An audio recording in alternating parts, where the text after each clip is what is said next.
सकाळची वेळ होती. साधना सराईतपणे पोळीवरून लाटणी फिरवीत होती. मधूनच तव्यावरची पोळी उलटत होती. आई, तुझा फोन. श्वेताने साधनाच्या कानाला फोन लावला. घाईच्या वेळी कोणाचा फोन? हॅलो. साधना त्रासिकपणे उद्गारली. पण लगेचच तिच्या चेहऱ्यावरील भाव झरझर बदलले. विभा, तू? तव्यावरील पोळी न उलटविताच ती सिंकमध्ये हात धुवू लागली. पोळीचा करपलेला वास आला आणि श्वेताने पटकन गॅस बंद केला आणि तव्यावरील पोळी उतरवली. आई, एवढी एक्साईट का बरं झाली? श्वेताची उत्सुकता तिला स्वस्थ बसू देईना. साधनाचे फोनवरील बोलणे संपल्यावर श्वेताने प्रश्नार्थक नजरेने आईकडे पाहिले. अगं, माझी बालमैत्रीण विभा. 9वीपर्यंत आम्ही एकाच बाकावर बसायचो. पण तिच्या वडिलांची बदली दिल्लीला झाली. सुरुवातीला आमचा पत्रव्यवहार चाले तेव्हा फोनचा एवढा सुळसुळाट नव्हता ना. पण मग हळूहळू संपर्क तुटला. तो तुटलाच. कोणा नातेवाईकांच्या लग्नाला आली आहे मुंबईत. तिने माझा नंबर कसा शोधला कुणास ठाऊक. साधना स्वतःशीच खुदुखुदू हसली. एवढी मज्जा करत असू माहिती. एकदा हिंदीच्या बाई इतक्या रटाळ शिकत होत्या म्हणून आम्ही गपचूप फुल्लीगोळा खेळत होतो. पण बाईंनी बरोबर पकडलं. मग काय, अख्खा पिरियड वर्गाबाहेर उभ्या. पण तिथेही गप्पा मारणं सोडलं नाही. फुल्लीगोळा म्हणजे सर्कल अँड क्रॉस. तेच ते ग, मराठीत त्याला फुल्लीगोळा म्हणतात. आपली आईसुद्धा लहानपणी आपल्यासारखीच गमतीजमती करायची हे ऐकून श्वेताला मजा वाटली. आज डब्बा मिळणार आहे की नाही वेळेवर? श्वेताचे बाबा स्वयंपाकघरात डोकावले तशी भानावरेत साधना चटचट डब्बा भरू लागली. तिची प्रसन्न मुद्रा, चपळतेने होणाऱ्या हालचाली निरखताना श्वेताच्या मनात आईविषयी अपार प्रेम दाटून आले. My mom is the best mom in the world, तिला वाटले. विभा येण्याची वेळ झाली तसे सर्व पदार्थ साधनाने नीट मांडून ठेवले. तोंड धुवून हलकासा पावडरचा पफ तोंडावर फिरवून केस पिनेत अडकविले आणि कॉटनचा सैलसर पंजाब ड्रेस चढवून साधना विभाच्या स्वागतासाठी तयार झाली. बेल वाजली अन अधीरतेने साधनाने दार उघडले. दोघी मैत्रिणी दारातच उराउरी भेटल्या. विभा चिवचिवत घरात शिरली आणि श्वेता डोळे विस्फारून तिच्याकडे बघतच राहिली. विभाची ती डौलदार मूर्ती, चेहऱ्याभोवती मैरपीसारखे रुळणारे केस, मोतिया रंगाच्या साडीवर स्लीवलेस ब्लाऊज आणि गळ्यात नाजूकसा मोत्याचा सर, तिच्या रुबाबदार व्यक्तिमत्वाला उठाव देणारे नाजूक घड्याळ, सारे कसे मनमोहक. विभा आणि साधनाच्या गप्पा रंगल्या. विभा कुठल्याशा परदेशी बँकेत कामाला होती. नवरा पंजाबी बिझनेसमॅन होता तर एकुलता एक मुलगा अमेरिकेत शिकत होता. मध्ये तिने श्वेता आणि यशशी गप्पा मारल्या. त्यांच्या शिक्षणाची चौकशी केली. साधनाने केलेल्या पदार्थांची वाखाणणी करत त्यांचा फळशा पाडला आणि त्या सर्वांना दिल्लीला येण्याचे आमंत्रण देऊन भुरकन गेलीसुद्धा. श्वेता तिच्या व्यक्तिमत्वाने मंत्रमुग्ध झाल्यासारखी खिळून राहिली. विभा मावशी पहिल्यापासून अशीच होती का ग? अशी म्हणजे कशी? साधनाने कब्बशा प्लेट्स उचलत विचारले. अशी म्हणजे स्मार्ट, फॅशनेबल. छे ग, आमच्यासारखीच होती, 4 चौघींसारखी. पण दिल्लीच्या वातावरणाने, परदेशी बँकेत काम करण्याने बदलली असेल कदाचित. आई, तू का नाही नोकरी केलीस कधी? अगं, करत होती मी सुद्धा नोकरी. पण तुझा जन्म झाला आणि तुला कुठे ठेवावी असा प्रश्न आला. पाळणाघराची सोय नव्हती आणि दोन्हीकडच्या आजी आजोबांना शक्य नव्हते. मग सोडावी लागली नोकरी. तुला कधी वाईट नाही वाटले त्याबद्दल? सुरुवातीला वाटायचं वाईट, नोकरी सोडावी लागली म्हणून. पण मग यश झाला आणि मग तुमच्या शाळा, अभ्यास यातच इतकी बिझी झाले ना.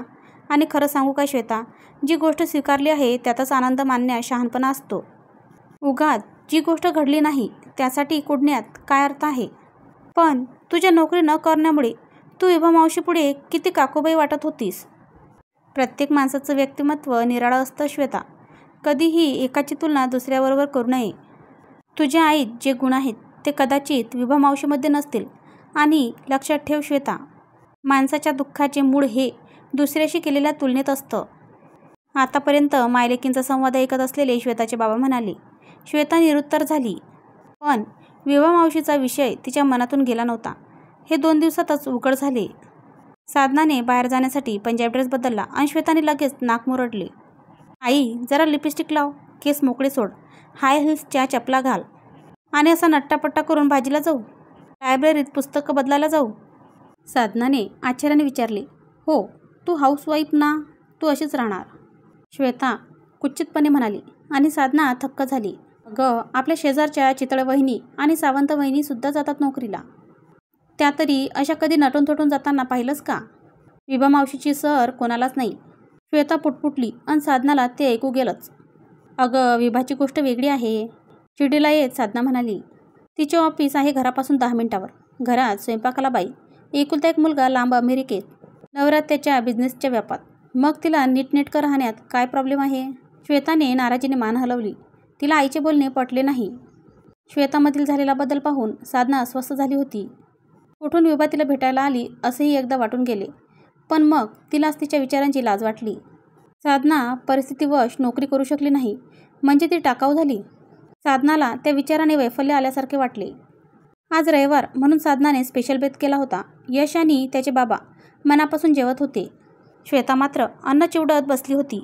श्वेता, अगं जेवणा नीट, पुऱ्या तळता तळता साधना म्हणाली.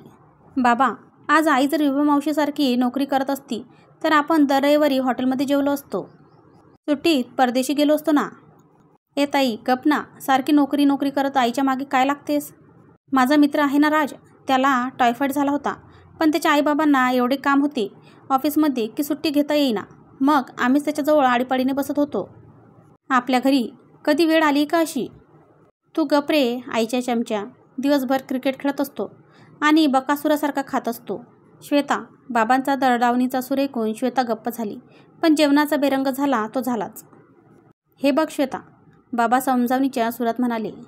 कोणतीही गोष्ट चांगली अथवा वाईट नसते, तर त्या गोष्टीकडे बघण्याचा आपला दृष्टिकोन ते ठरवित असतो.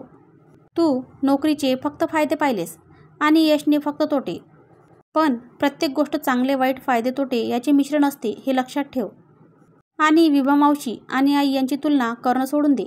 साधना आणि विभाची व्हॉट्सअपच्या मेसेजची देवाणघेवाण कधी जोक्स तर कधी शाळेतील आठवणींची उजळणी असे. विभा अधूनमधून तिचे फोटोही पाठवित असे. एखाद्या समारंभात अंगभर दागिने लावलेली तर कधी परदेशातील एखाद्या प्रेक्षणीय स्थळाला भेट देताना. हसरी प्रसन्न विभा. शाळेला कसली तरी सुट्टी होती म्हणून आज सकाळपासून यश क्रिकेट खेळायला जो गेला तो जेवायच्या वेळेलाच उगवला. मडलेले कपडे, घामाने निथळलेले अंग आणि उन्हातून आल्याने लालभडक झालेला चेहरा. आधी आंघोळ करून ये यश, मगच जेवायला मिळेल. साधना ओरडली. काही काळवेळ आहे की नाही? बघ ना, अभ्यास करायचा सोडून हुंदडतोय नुसता. श्वेताने री ओढली. ए ताई, गप ना. तू तुझ्या अभ्यासाची काळजी कर. उगाच माझं डोकं नको खाऊ. भुकीजलेला दमलेला यश उसडला. हो, करतेच आहे मी अभ्यास, श्वेता ठसक्यात म्हणाली. मला विभा मावशीसारखं बनायचंय, आईसारखं हाऊसवाईफ नाही. घरात एकदम शांतता पसरली. आपण काहीतरी चुकीचं बोललोय हे लक्षात येऊन श्वेता गोरीमोरी झाली. पण आता वेळ निघून गेली होती. साधनाचा चेहरा उतरला. तिचे जेवायला वाढणारे हात थांबले व ती अश्रूंना थोपवत मुकाटपणे बेडरूममध्ये गेली व तिने आतून कडी लावून घेतली. डायनिंग टेबलवरील पाण्याचा ग्लास उचलून श्वेताच्या बाबांनी पाण्याचा घोट घेतला आणि श्वेताकडे रोखून पाहिले. श्वेताच्या पोटात गोळा आला. श्वेता, तू विभा मावशीला किती ओळखतेस? त्या दिवशी आपल्याकडे आली होती तेवढीच, श्वेता चाचरत म्हणाली. तेवढ्यावरून तू इतकी इम्प्रेस झालीस की ध्यानीमनी तुला विभा मावशीच दिसू लागली. ज्या आईने तुला वाढवण्यासाठी खस्ता काढल्या तीच आई तुला केवळ एक हाऊसवाईफ म्हणून तुच्छ वाटू लागली. पण बाबा, श्वेता आपले म्हणणे पुढे रेटू लागली. विभा मावशीला परदेशी बँकेत नोकरी आहे, गलेलट्ट पगाराची. शिवाय परदेशी जात असते सारखी. बस एवढीच माहिती आहे तुला तिची. श्वेता, माणसाच्या जीवनाचे अनेक पैलू असतात, पण या जगाला मात्र त्यातील फारच थोडे पैलू दिसत असतात. बहुतेक जण त्यांचे ऐश्वर्य, भपका, त्यांच्या आयुष्यातील सुखाचे क्षण असे निवडक प्रसंग जगासमोर प्रदर्शन करण्यासाठी ठेवत असतात आणि आपण त्यालाच त्यांचे आयुष्य समजतो. मुळात प्रत्येकाच्या आयुष्याचा प्रवास वेगवेगळा असतो. हल्लीच्या शब्दात सांगायचे तर प्रत्येकाच्या जीवनाचे पॅकेज निरनिराळे असते. एकाच्या आयुष्याचे पॅकेज हे दुसऱ्या व्यक्तीच्या आयुष्याच्या पॅकेजसारखे असूच शकत नाही. हर एक व्यक्तीची आर्थिक परिस्थिती, बुद्धिमत्ता, तब्येत, आयुर्मान हे भिन्न भिन्न असते. त्यामुळे त्यांच्या आयुष्याची तुलना करावयास जाऊ नये. बाबांच्या समजवण्याचा प्रयत्न श्वेताच्या किती पजनी पडला कोणास ठाऊक. साधनाला अलीकडे श्वेताचा राग येऊ लागला होता. विभा 2 तासासाठी भेटायला काय आली? श्वेता तिच्यावर इतकी भांडली की आजवरचे माझे कष्ट, माझे घराला वाहून घेणे तिला कवळी मुलाचे वाटू लागले. साधनाने श्वेताशी बोलणे कमी केले. दोघींमध्ये संवाद उरला नाही. श्वेताला अर्थातच त्याची फिकीर वाटत नव्हती. मात्र साधनाला श्वेताचे तिच्याभोवती चिवचिव करणे, कॉलेजमधून आल्यावर गमती जमती सांगणे आठवून उदास वाटे. रात्री यशचे टाईमटेबल भरणे चालू होते. सकाळी लवकर पोळी भाजीचा डब्बा सर्वांना लागतो म्हणून साधना गवारीच्या शेंगा मोडत बसली होती. आणि अचानक तिचा मोबाईल वाजला. रात्रीच्या वेळी कोणाचा फोन? साधनाने अस्वस्थतेने फोन घेतला. अरे देवा, काय सांगतेस? साधना ओरडलीच. कधी? काय झालं होतं नक्की?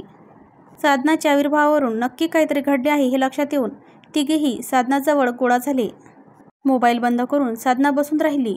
निश्चल, निशब्द. हळूहळू ती भानावर आली आणि कसंबसं बोलली. विभा गेली. काय? तिघंही एका सुरात ओरडले. डोळ्यात आलेलं पाणी पुसत साधना म्हणाली, ब्लड कॅन्सर झाला होता तिला. 3 महिन्यापूर्वीच डिटेक्ट झाला. भरपूर उपचारही केले, पण तो वेगाने शरीरात पसरला होता. त्यामुळे उपचारांना तिचे शरीर प्रतिसाद देत नव्हते. तुला याची काहीच कल्पना नव्हती? नाही, अजिबात नाही. हल्लीच्या फोटोंमध्ये ती खूपच बारीक दिसत होती. त्यावरून मी तिची थट्टाही केली होती की काय गं, दीक्षित डाएट करतेस का? तर उत्तरादाखल तिने नुसती स्माईल पाठवली होती. पण कधी शंकाही आली नाही की असं काहीतरी असेल म्हणून. साधनाचा कंठ दाटून आला. तिला पुढे काय बोलवेना. श्वेता मनातून हादरून गेली होती. विभा मावशीला असा काही आजार होईल आणि ती या जगातूनच निघून जाईल हे सत्य तिला पार हादरवून टाकणारे होते. तिने उभारलेल्या विभा मावशीबद्दलच्या काल्पनिक जगात अशा दुःखद घटनेला स्थानच नव्हते मुळी. साधना यांत्रिकपणे कामे उरकत होती. विभाच्या इतक्या अकल्पित जाण्याने ती अस्वस्थ झाली होती. नियतीचा खेळ खरंच किती अगम्य आहे. श्वेताचे बाबा म्हणतात त्याप्रमाणे प्रत्येक माणसाच्या आयुष्याचे पॅकेज वेगवेगळे असते. एकासारखा दुसरा माणूस असूच शकत नाही. प्रत्येकाची सुखदुःखे, शारीरिक प्रकृती, आर्थिक परिस्थिती वेगवेगळी. मग कोणाशी तुलना करायचीच कशाला? साधना आपल्या विचारात गुंग असतानाच बेल वाजली. श्वेता आली होती. घरात आल्या आल्या तिने आईला घट्ट मिठी मारली आणि ती स्फुंदू लागली. श्वेता, अगं काय झालं? साधनाने काळजीने विचारले. कॉलेजमध्ये काही झालं का? येताना कोणी त्रास दिला का? श्वेताने नकारार्थी मान हलवली. आई, तू माझ्यावर रागावलीस का? कशाबद्दल? मी तुझ्याशी खूप वाईट वागले ना आई. मी परत कधीच अशी वागणार नाही. मला तू हवी आहेस. मला सोडून तू जाणार नाहीस ना? श्वेताने आईला घट्ट धरून ठेवले. साधना तिच्या केसावरून हात फिरू लागली. तिच्या मनात एकच वाक्य फिरत होते, प्रत्येक व्यक्तीच्या आयुष्याचे पॅकेज वेगवेगळे असते. मित्रमैत्रिणींनो, कथा आवडल्यास लाईक करा, शेअर करा आणि चॅनलला सबस्क्राईब करा. धन्यवाद.